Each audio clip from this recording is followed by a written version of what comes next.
What's going on, guys? Chaseontwowheels here for a video of my Ibex 800T. I have now got 700 miles on this beauty, and it is time for its first service. I am over 100 miles from when I needed the service, but I'm sorry, I got a little excited. So, in today's video, I'm going to do the first service. I'm going to show you guys how much it costs, the entire process, and we're going to go over what happens during that service. Buckle up, it should be a relatively easy day in the shop. Fingers crossed. Let's get to it.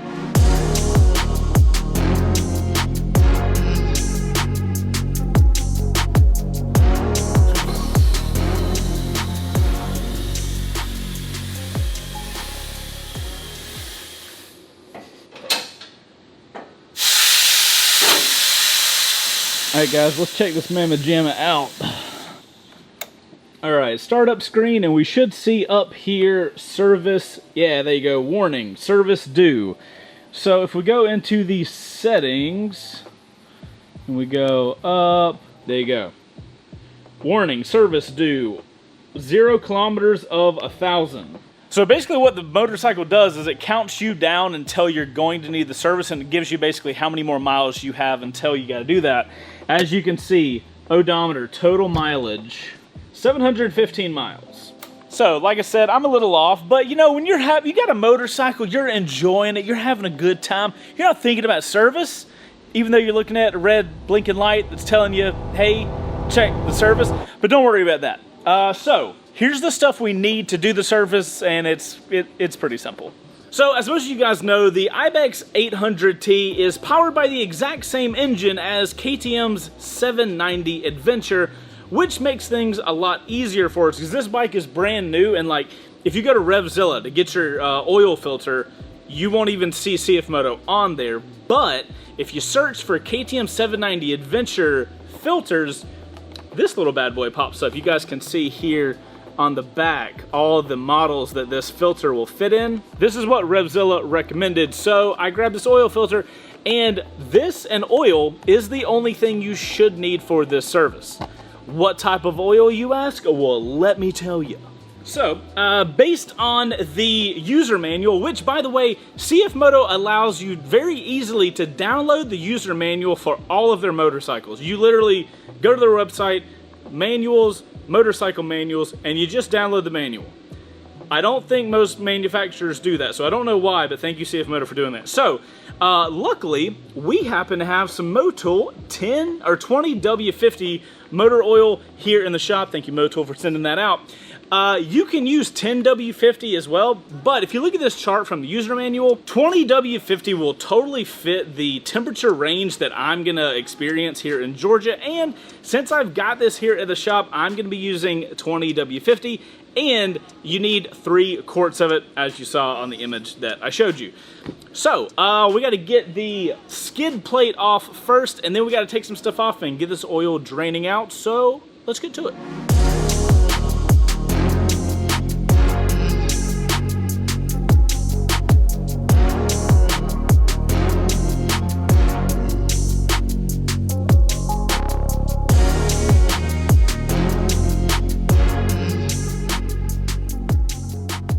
Alright guys, now we got the belly pan and the little guard that went here removed.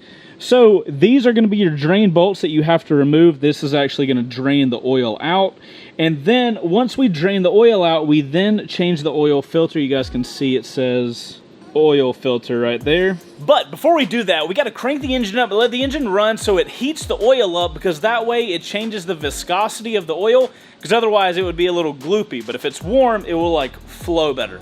So I'm gonna get the bike turned on. We're just gonna like leave it cranked for I think it says 3 minutes in the manual. That'll warm the engine up, and then we have to let it cool a little bit so we can touch it and then drain some oil.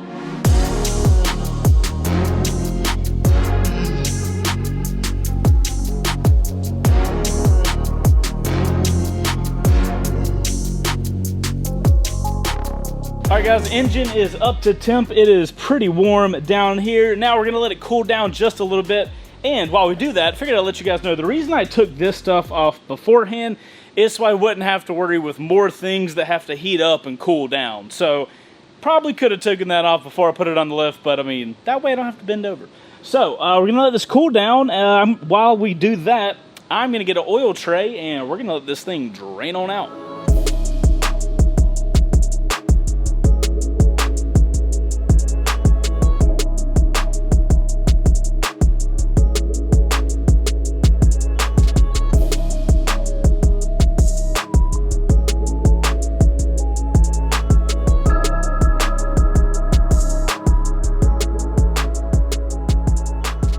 Alright, so guys, while we got the oil just slowly taking its time coming out, we can check these oil filters. It doesn't say to replace the oil filters at this stage, but it does say to double check them, and just kind of grabbing them and rotating them around. I'm not seeing any material in that one. Move over to the rear one. Everything's looking totally fine. Which, in the past, as somebody who has, you know, rebuilt... No! Why does that happen every time? Oh! Every damn time! How hot? How hot? How hot? Ah! God. Does that happen to you guys too? Every time something can fall in a pool of oil, it does?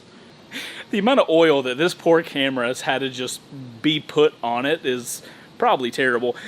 So, as somebody who has rebuilt motorcycles before and looked at filters with all types of material in them... If you can see right there, you can kind of see in between the things. Now rotate it, because there's a side, there's a section where it's literally filled. I keep going this way. Ugh. It is such a nice feeling to see an oil filter that's just totally clean and fine and has no issues and I can just put back in. I've been through some trauma, my friends. All right, we're gonna let this oil drain out. We're gonna let that finish up, and then we'll get the oil filter out.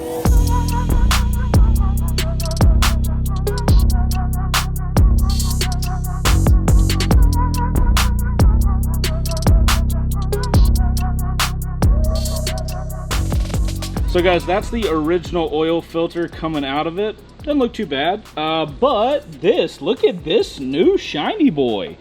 As you guys can probably tell, they're the same size.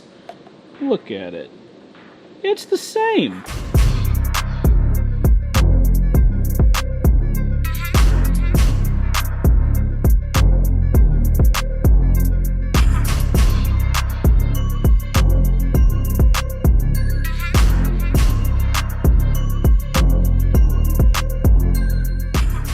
Alrighty guys, just got everything buttoned up. Everything is torqued to spec. Everything looking good.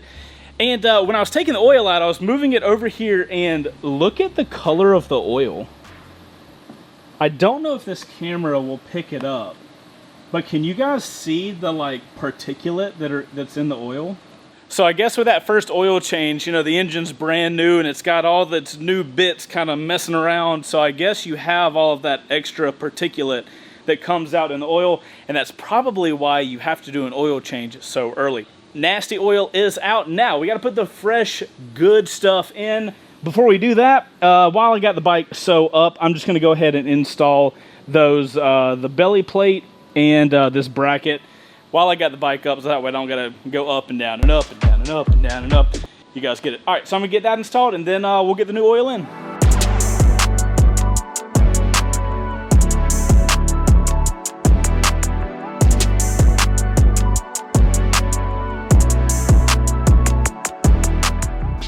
Alrighty guys, time to put some oil in this baby. So I've got here that Motul 20W50. Got my little pouring hole and my air hole. So, time to get this little baby funnel on and let her drink. Pour smoothly, pour smoothly. Beautiful. Need a bigger hole. Definitely need a bigger hole. That is what she said.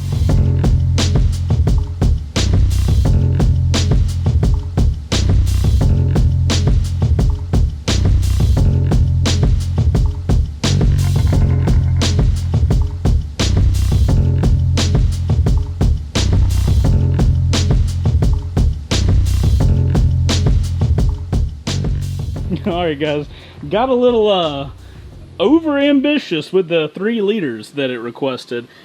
Look at the top. You can literally see the oil just sitting there. I think at this point I should probably like put the cap back on and then let the engine run for a second so the oil can like circulate and get into all the little crevices, and then I should be able to finish up that 3rd liter. So hold your butts and let's see what happens with that.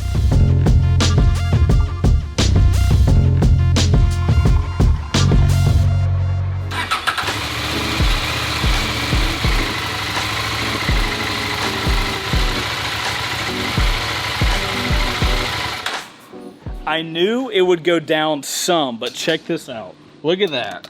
You can't even see any oil now. That's amazing. Holy crap. So the engine really does have to distribute that oil around.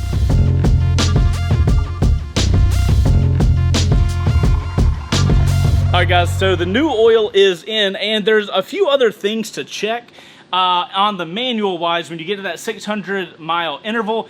I've been riding the bike constantly. I've been like looking for things like that. None of them are, here's the stuff that you're supposed to check. All it is like make a look for it, like check it out. Is it working properly? Yes, cool, move on. I've been riding it. I would have noticed if any of these things were starting to feel weird. So the next thing I have to do is clear the service interval counter. And I think I know how to do that, so let's go see if that actually works.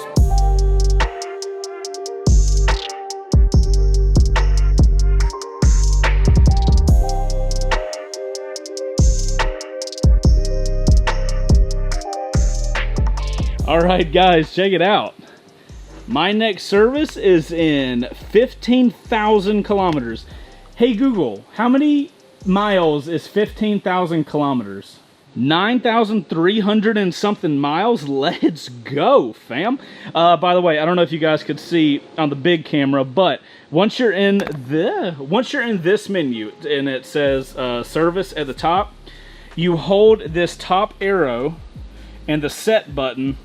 I did some pretty rudimentary counting and it seemed about 10 seconds. So you just hold those and eventually it will reset into the next maintenance interval. And with that, my Ibex is still on. I am going to kill the battery today. With that, guys, my Ibex first service is done. So to the question of can you do it yourself? Absolutely. It's literally buy an oil filter off RevZilla. I'll even put the link for the oil filter that I bought in the description. You buy that, you get 3 liters of oil. Hell, I'll put the oil that I used in the description down below. And that way you guys can order everything and know exactly what you need. Tools, relatively minimal. Highly recommend you guys doing this yourselves. There's no reason you shouldn't. Take less than an hour. You could do it yourself if you didn't have to do all this filming and stuff like that. Super simple job, totally recommend. So guys, I'm Chaseontwowheels. That is my Ibex 800T. Hopefully you guys enjoyed this video. If you did, make sure to hit the like button. Leave a comment down below. Put OC in your comment you made it to the end of the video. That's outro crew. Put OC in your comment. Let me know if you do your own oil changes on your bikes at your house.